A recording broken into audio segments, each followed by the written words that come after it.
Everybody, you may be seated. I'm going to give you guys a gift tonight. I'm going to give you guys part of the something that can help individual lives, that can help families. It will help you if you have a family, your family. Because if you're doing well and you're the only one in your family, then it's not good enough. It will help you extend the light of redemption to your family. And when I say light of redemption, I don't just mean that people in your family are born again or saved. No, they need to be saved and they need to start having dominion in their different endeavors. Then this is going to help the church. No, you need to sit down, Then this is going to help Ebonyi State. And wherever you are watching, it will help your nation. It will help your organization. It will help.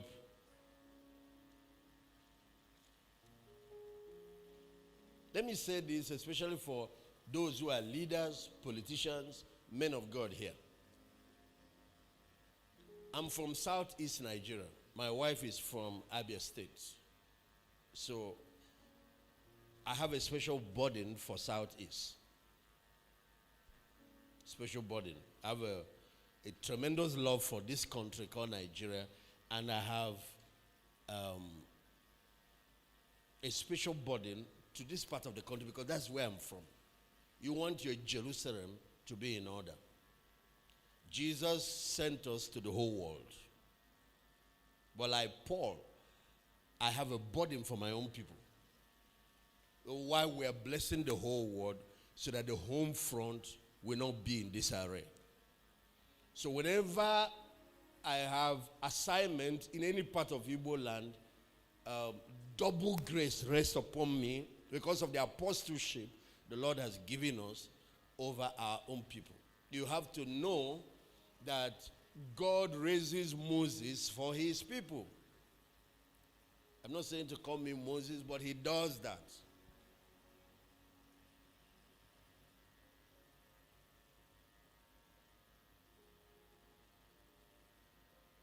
Ministry and callings is territorial. Even though the Great Commission is to the whole world, you have to know what part of that whole world is your own assignment. Rehab Bonke said he met with his friend Benihin and they sat down to pray. There were three friends. Rehab Bonke, Benihin, and Remakoli. They were covenant brothers. And they went to seek God to define what section of the Great Commission is their own. Because you can't leave your own job and do another man's job. You have to know what it is God has called you. Some people are running up and down everywhere. Until it's over, they find that there is nothing.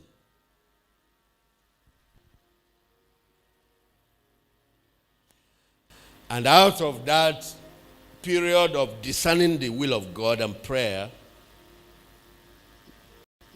to them, Ben-Hinn said his mandate was the Western nations, starting with U.S. Rehoboam was Africa. Remakoli was South Africa. You won't see Remakoli jumping around.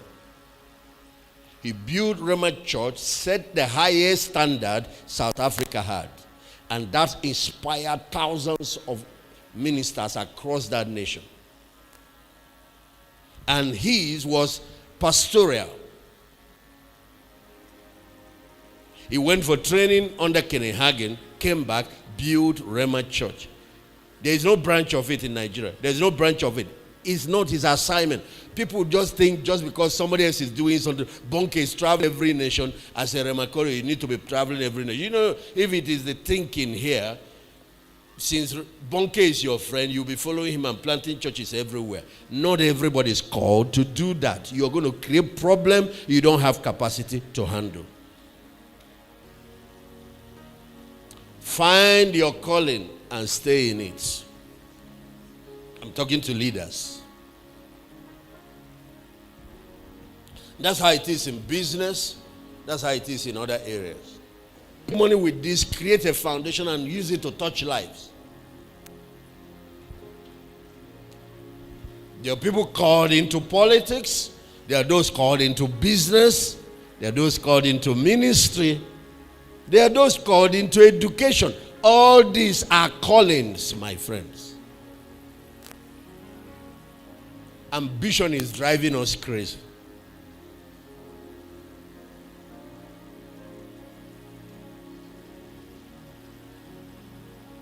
So, Benny Hinn, US, Rehoboam, Africa. Towards the end of their lives, Benny Hinn is still there, younger. But when Rehoboam was now approaching his late 60s, he now said that throughout the work he did in Africa, most of the fund and the partners that provided the money were from one nation, US. Most of the aircraft, they didn't buy aircraft, but the people that would provide aircraft, each time there's a crusade to carry all the equipment and give it to them free, like Kenneth Copeland and others, they're all from US. Most of the people financing, you have people financing crusades, 12 crusades every year from US. And now US is going down spiritually. He said, he talked with the Lord about it, and the Lord said, just before you die, you go to heaven. You can go and help Benny Hinn in doing something, because even his ministry has a limit. He has all this anointing, but it has a limit. There's certain aspects he's not tackling. And then he moved to US, moved to Florida, relocated, beautiful site. That's where he lived till he died. And then he began to help with North America without tampering with the original assignment. Once a month, there's a crusade in Africa. Once in a month. You can see that his last crusade was in Nigeria. Africa shall be saved. That's Benny Hinn came here a few times, on crusades too. But he comes to Africa too. But that's not his primary. What God will judge you is based on what he called you to do. Any extra you do will be appreciated by heaven after you have done what you are asked to do. So in the resurrection, Rehoboam will rise an African. Paelton will rise a Nigerian. His assignment was Nigeria, not Africa. You won't hear Paelton going to Ghana, going to South Africa, going anywhere. He labored for Nigeria, died for Nigeria, was buried in Nigeria. He's going to rise a Nigerian. Bonke will rise an African. Bonke's inheritance will have to do with the continent. They say be in charge over 5 cities. This man be in charge over 10 cities. Who is going to rise with an Ebonyi state as his inheritance? It's not the politicians. Except a politician that did politics as ministry. It's not the wealthy people. Except certain few that have understanding, that use money to do ministry. Who will be rewarded with a Ebonyi state? So me, I know exactly what it is that I'm going to be contending for at the judgment seat of Christ. And that's what I'm giving maximum attention. I'm not going to tell you that, you see, one of them is the issue of the Nigerian youth. Your assignment is geographical, but your assignment is also a people. So purpose or calling has two definitions. Purpose is the problem you were created to solve. And anytime you see that problem, it annoys you. That's one problem that gets you very angry, that steers your anger. Anything you tolerate, you cannot change. To change anything, you have to rise above it. And your purpose is that problem that activates your energy. That area where you have an inborn passion. Even if they don't pay you, you will still want to do it.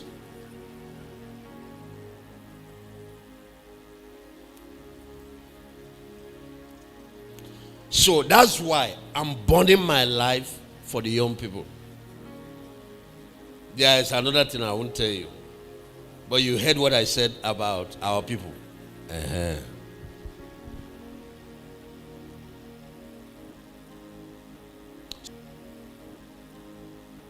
So who served them the most and who sacrificed them. That's how they grade, though. Not who is riding a big car.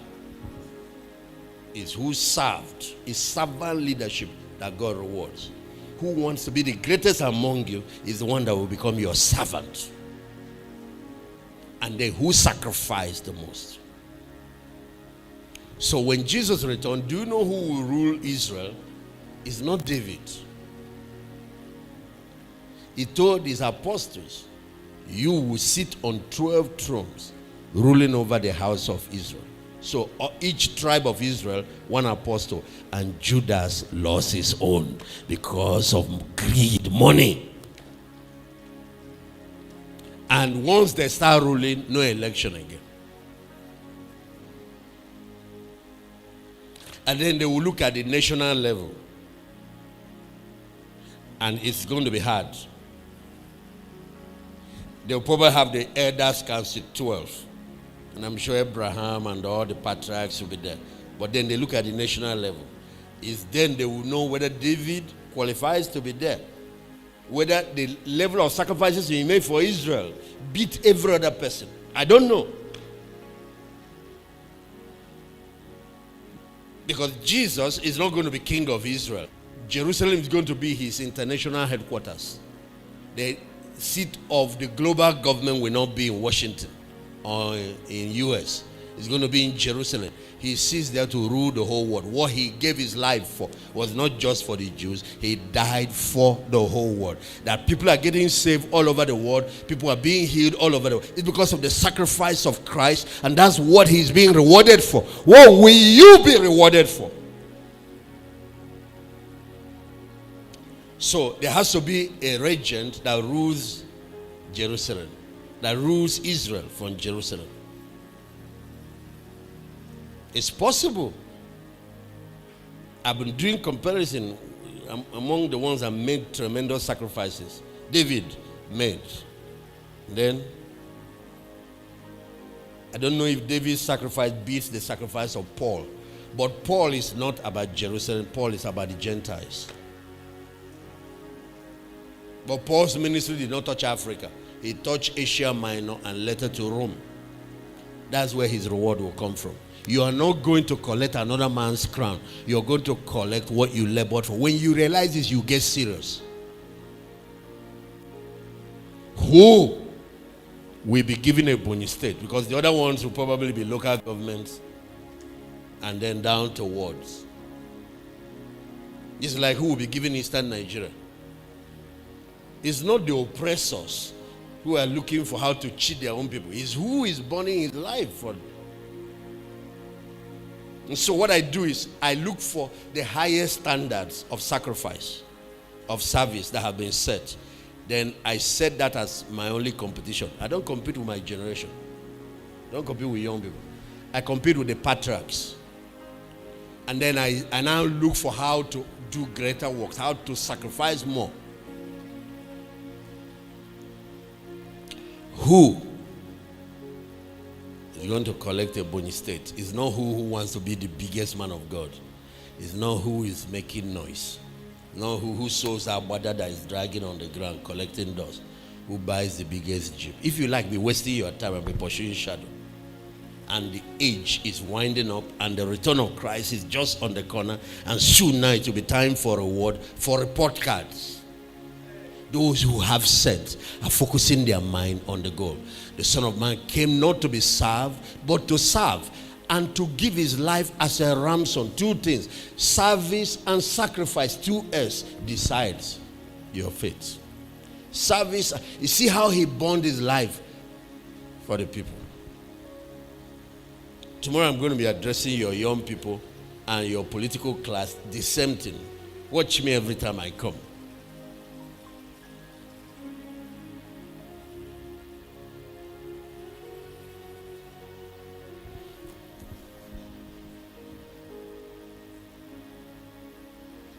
There is now a confusion in ministry because we have a new breed of priesthood who are trying to compete with politicians, compete with businessmen to show that they have the biggest car, biggest this. And they are distorting the message of Jesus. And they are confusing the young people.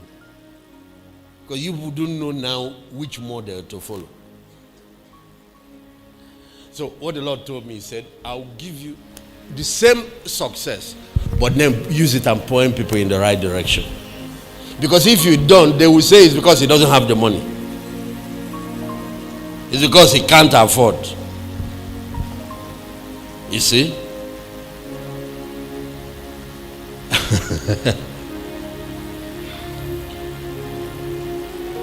He said, I will even give you more.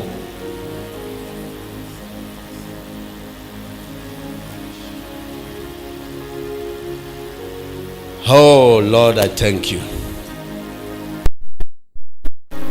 Ministry is service.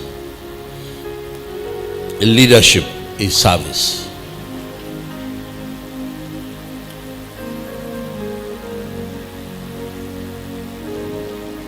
So you see, that's why my assignment is graded. So there are areas I'm putting in everything.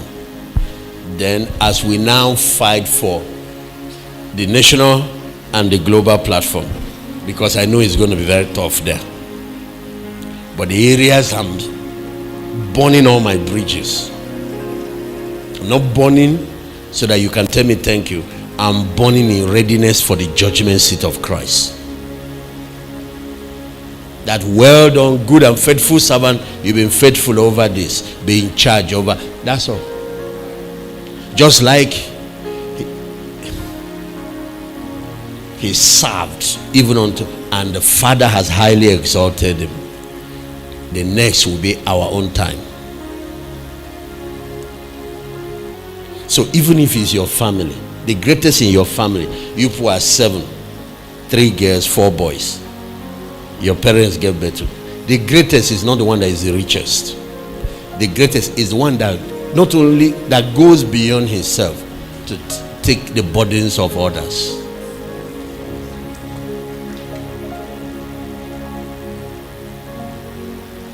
The greatest is not the one that built the biggest mansion. There is something greater than success. It is the success of people that became successful through you. I want to say it again. There is something greater than success. Personal success is not where success is. It is the beginning of success. Corporate success is the real success. There is something greater than success. It's legacy. It is the people that your life saved, the people your life empowered, the people whose destinies were changed because of you, because of one man's sacrifice. 2.something billion people are affected, and the whole world is affected. That one man's life has redefined the world. You know, today we measure history by BC and AD. BC is before Christ, AD is after the death of Christ.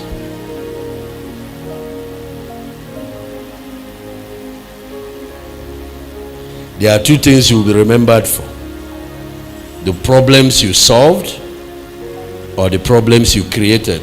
You know, troublemakers, they are remembered, but not good remembering. And we still remember the devil. Troublemakers too are remembered, but in a bad light.